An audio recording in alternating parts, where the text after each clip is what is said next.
Thanks for joining us for the second stage manufacturer webinar. A few guys have been asking for this for a little while. Just to cover a bit of sort of things we want to cover in the meeting through the background, which you guys are all pretty familiar with this area, so no need to go too much detail on there. Just a couple of things I want to cover. Extent of compliance, compliance demonstration options, expectations on test report requirements, providing additional comments and other details, information to provide in road vehicle descriptors, and tips on avoiding common problems. And then a Q&A with our tech assessors after we finish the presentation.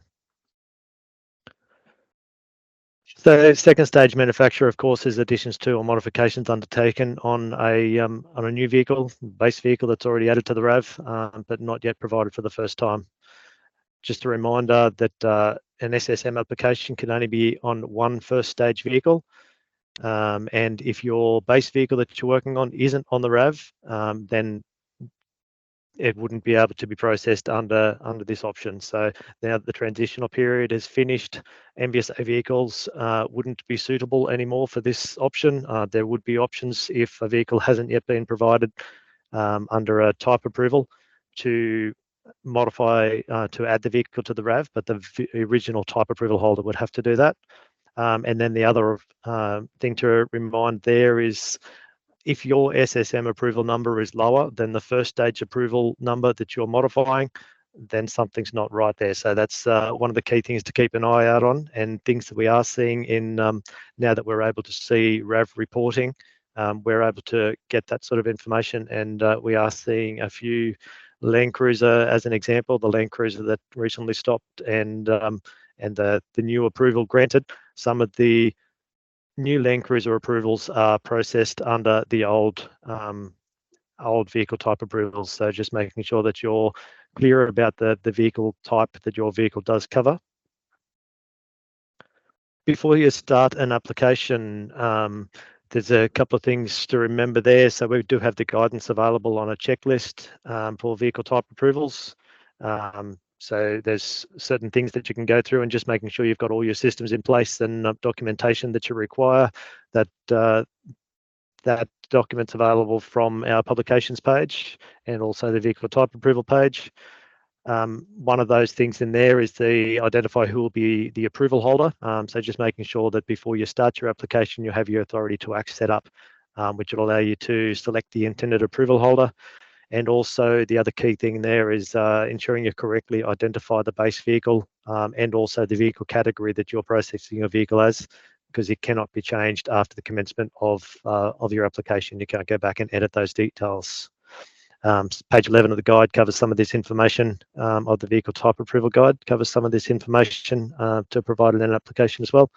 And also I've got on the screen there the multi-level authority to act. There's a separate guide on that is available for people to follow to set up when you're setting up organisations and your authority to act. The extent of compliance. So there's 5 different options on identifying extent of compliance for each ADR. So the ADRs are populated based on the vehicle category that you select in your application. Options for identifying each one of those ADRs is either the full compliance, where it fully complies with the National Road Vehicle Standard or the ADR, substantially complies, while the non-compliance is minor and inconsequential.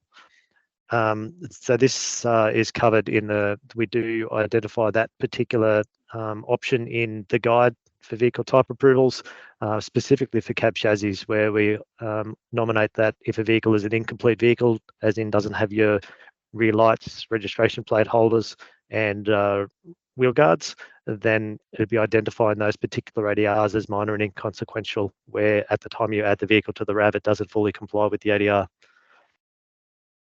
In addition to that, there's the substantially complies, otherwise suitable. So where a vehicle doesn't comply with the ADR, but it's still suitable for entry on the RAV.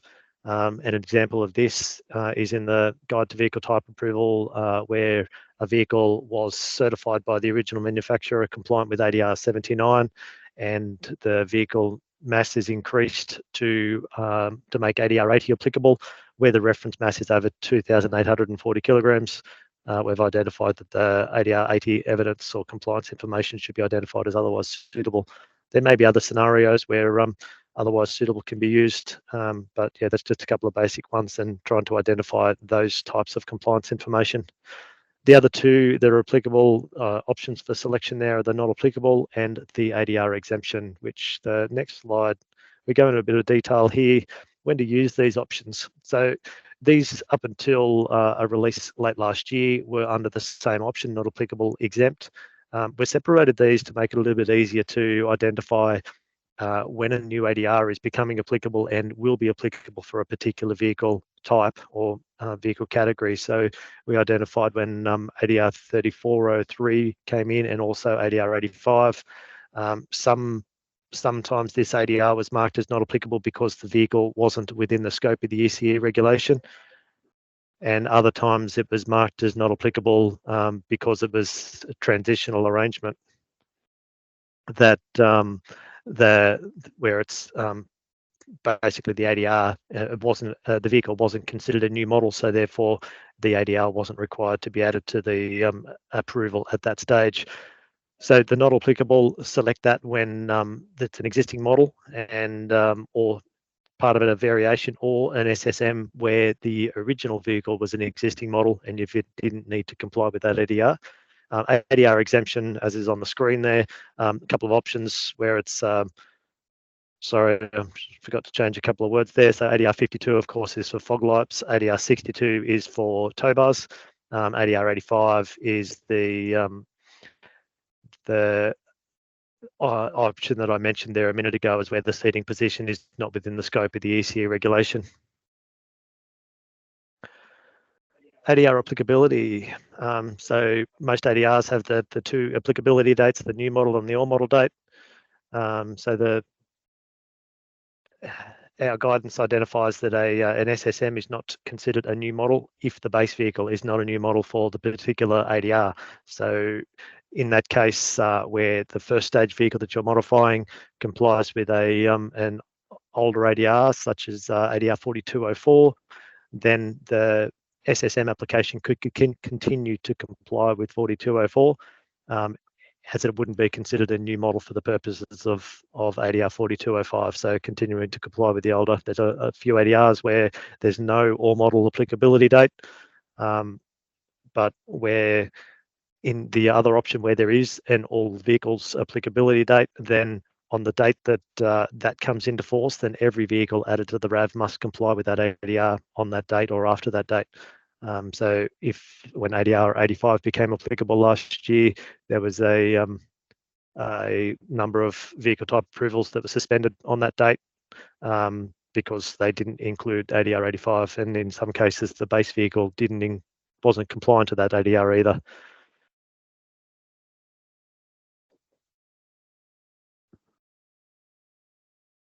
Moving on to the compliance demonstration method, a few options that you'll see in compliance information forms in regard to these applications. So of course the results of testing.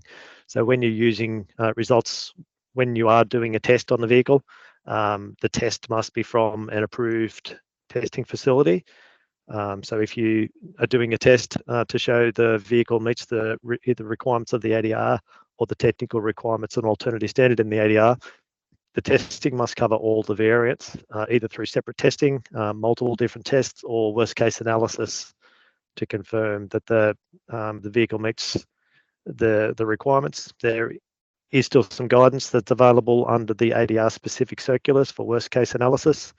So you can refer to that, and also some of the ECE regulations that are identified as an alternative standard or in the ADR specifically, or attached appendixes to the ADR, identify the definition of a vehicle type, which does help in determining what things make vehicles a different vehicle type.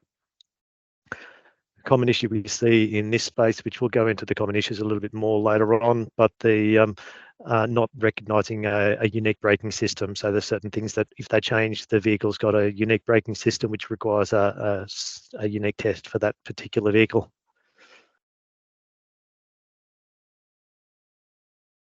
So yeah, just to follow on from that, if the vehicle is changed to an extent that that it must be tested, then essentially the OEM testing is treated as if it doesn't exist. So where the GVM is changed, then and the ADR 35 is required to be tested, then it's a full test to the requirements of the ADR.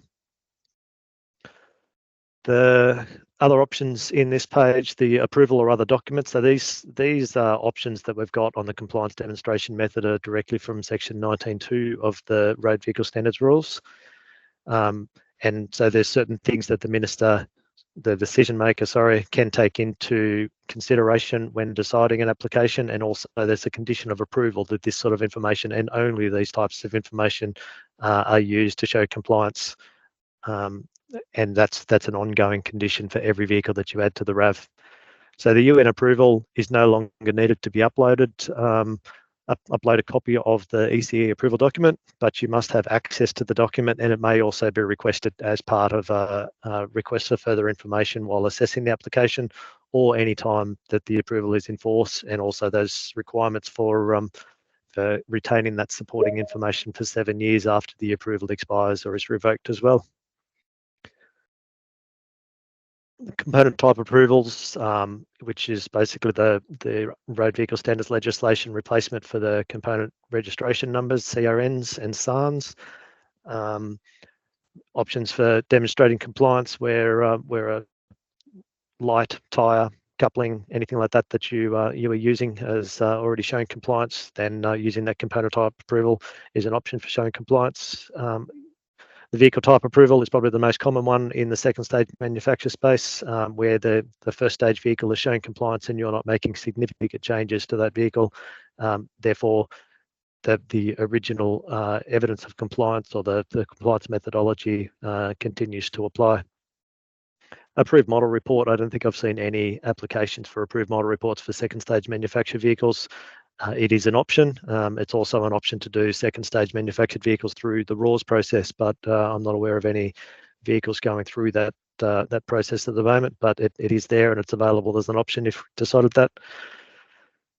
Declaration is an option where the ADRs, and I think we go into a little bit of detail, a small amount of detail in the vehicle type approval guide, is where other options for showing compliance wouldn't be required or necessary. So as an example, ADR 4304, it's not, it wouldn't be logical to force a person to use an RVSA testing holder of an RVSA testing facility approval to do the measurements of a vehicle to confirm the vehicle complies with the requirements of width, length, overhang, and all those requirements in ADR 4304. So making a declaration that the vehicle complies, and then that's captured in the compliance information form in a way that we generally request additional information to support that declaration, which of course you would need to, when you're making a declaration to the department or the government, you'd expect some sort of information to support that information, that declaration, and confirm that the vehicle does comply or whatever you're declaring. The last option there is any matter or thing specified in an ADR. There's ADRs that allow certain things to be shown as compliance. One of those things that comes to mind is ADR 84 specifically mentions US EPA certificates and I think Japanese MLIT certificates that compliance with or a certificate being granted by those other authorities can be used as evidence of compliance with that standard. So where an ADR says that you can use a certain thing, then that's what any matter or thing specified in an ADR is used for. Some of the ADR forms, you will notice that there's other options like the Australian New Zealand standard and other things like that in regard to glass markings and other stuff, other ADRs. That's essentially linking back to this any matter or thing, but it's that's the legislative provision for allowing that option, but it's just captured in a little bit more detail in some of the ADR forms. When you're using a vehicle type approval, it's the compliance demonstration method. There's a couple of different options there. Is either the second stage manufacture does not affect compliance. So when there's no effect respect, the compliance information should reflect the base vehicle type approval. You could add a comment in there onto the compliance information form that the information is carried over from the base vehicle and it's been subject to appropriate examination and remains consistent and unaffected by the modifications. This next option is the indirect or minor effect on compliance. So meaning that the compliance information provided by the base vehicle, you would need to ensure that the compliance information is carried over, and any modifications that you have made the vehicle would still comply regardless of those sort of modifications.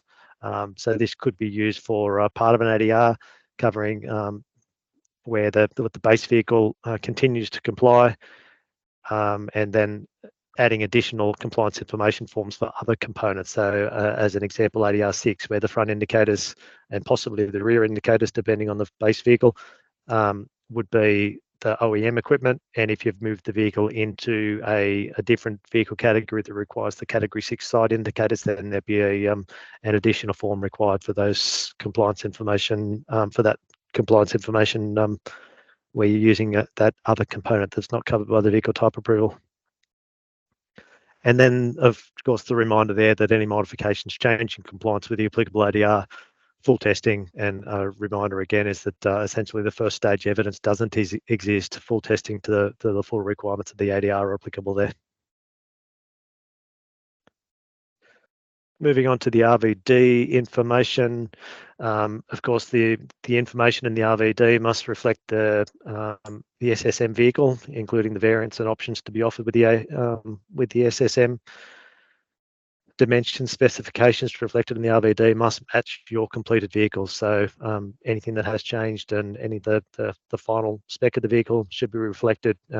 We've seen a few scenarios where some of that information has been obviously inaccurate, obviously typos, but of course that sort of thing does slow down the assessment task, and also the assessors having to request further information, and also in some of those cases having to withdraw and resubmit your application where the information on the road vehicle descriptor is incorrect.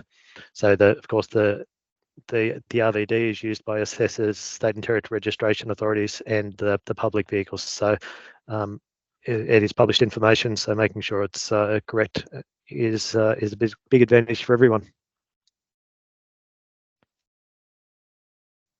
The RVD remarks, a common issue we're seeing on applications, not entering the full information that's required there. So of course, page 15 of the Guide to Vehicle Type Approvals, there's a couple of sections there that outline the RVD must include a brief description of all the second stage manufacture additions or modifications. That helps an assessor identifying what sort of ADRs may be affected by the change in compliance, and then without that information, it makes the assessment difficult to start. So there will be scenarios where an RFI is raised before any compliance information is looked at because an assessor hasn't got sufficient information to know what's changed. So having that information correct is one of the key bits. Of course, identification of the base vehicle, including type approval number. Of course, Rover is a little bit different to how RVCS used to work. So identifying the version date, the approval version date, and then the variants, because each approval version has a RVD that's aligned with that approval version, and then the variants that are being modified as part of the second stage manufacture. So that information added to the remarks section of an RVD. And then we also ask that the reference mass of the modified vehicle be included. So this is more relevant where you're changing between ADR 79 and 80. But if you're including that reference mass of the modified vehicle, then that's also an assistance. Just a reminder there that there's some additional information required for motorhomes as well. Page 22 of the Guide to Vehicle Type Approvals does provide a little bit more information on what's required for those. Next, we've got the common application errors. So there is a guidance document that we've published on tips on errors in second stage manufacture. So as I mentioned in the previous slides there, the incomplete descriptions on what's being modified, I don't think I need to go into any more details there, but if we don't have enough information there, then we will have to ask for further information. Different types of information showing compliance on the same compliance information form. So we've seen scenarios where, as the ADR 6 example that I identified earlier, using a compliance information form to identify the ECE marked or approved component for the side indicators, but then a general comment on the side saying other indicators are covered by the first stage approval. So that would, of course, require separate compliance information forms be submitted when you're submitting your application. Not identifying correct extent of compliance for all ADRs. So when you're identifying your compliance information, just making sure that you're identifying whether it is fully compliant or minor and inconsequential or non-compliant. May be less relevant now, but there was a lot of applications when they were varied for the first time after opting in approvals that they weren't saying that they were saying fully compliant to ADR 13, 42 and 61 for the cab chassis vehicles.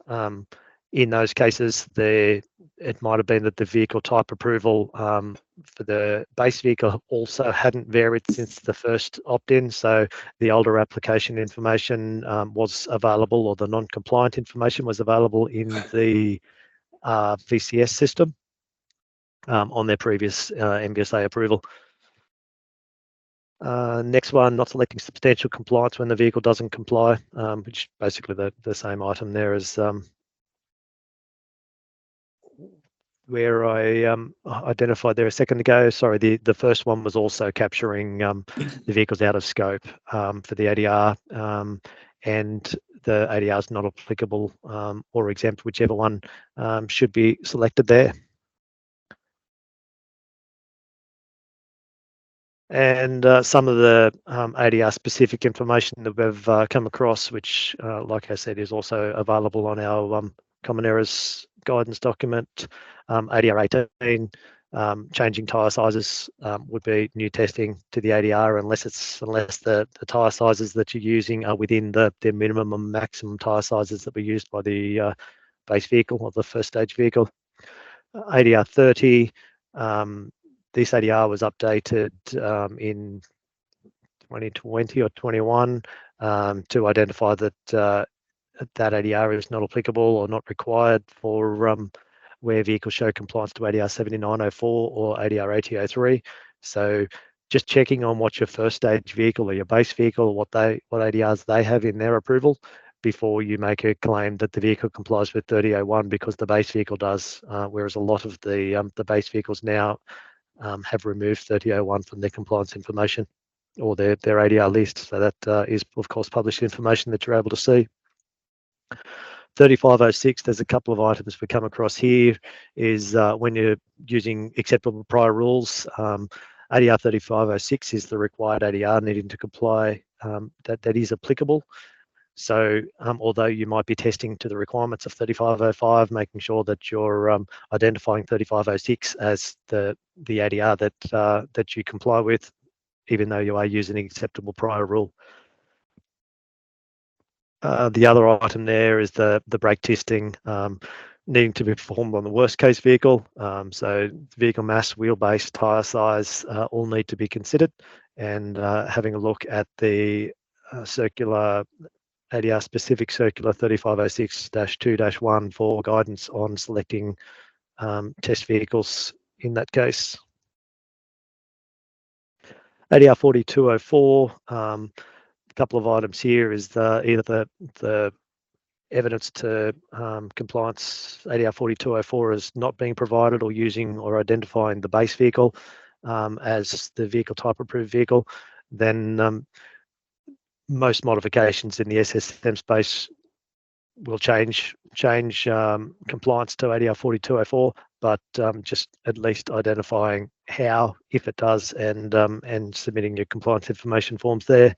The other issue with 42 is where the first stage vehicle complies with 4205, or you're choosing the wrong vehicle, the wrong ADR for the original vehicle type. So another one that relates back to the original vehicle type, checking what it complies with before completing your application.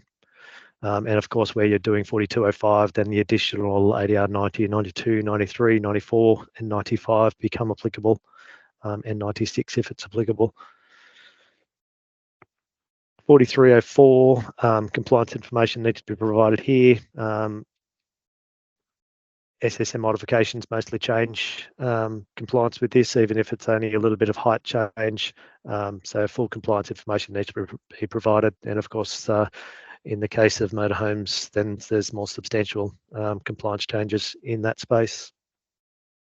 6103, the vehicle marking, it's common missed ADR. I'm not sure if we've now got stops in place to stop a person from submitting their application when the compliance information hasn't been completed, but just a reminder to make sure you've gone through and you have a document against each one of the ADRs before submitting your application. ADR 83 with the external noise, changing the type of tyre can affect compliance with this ADR, and also needing to justify why the different type of tyre does not affect compliance may be supported. This ability may be supported by a test showing a comparison between two types of tyres, where it changes from a hybrid tyre to an off-road tyre, or there's specific guidance in the circular for selection of fleet for ADR 83, where you can compare information there and just work out whether the original test report for ADR 83 could continue to be used, or whether you would need to do a new worst case. Finally, there is ADR 96, so where you're changing tyres.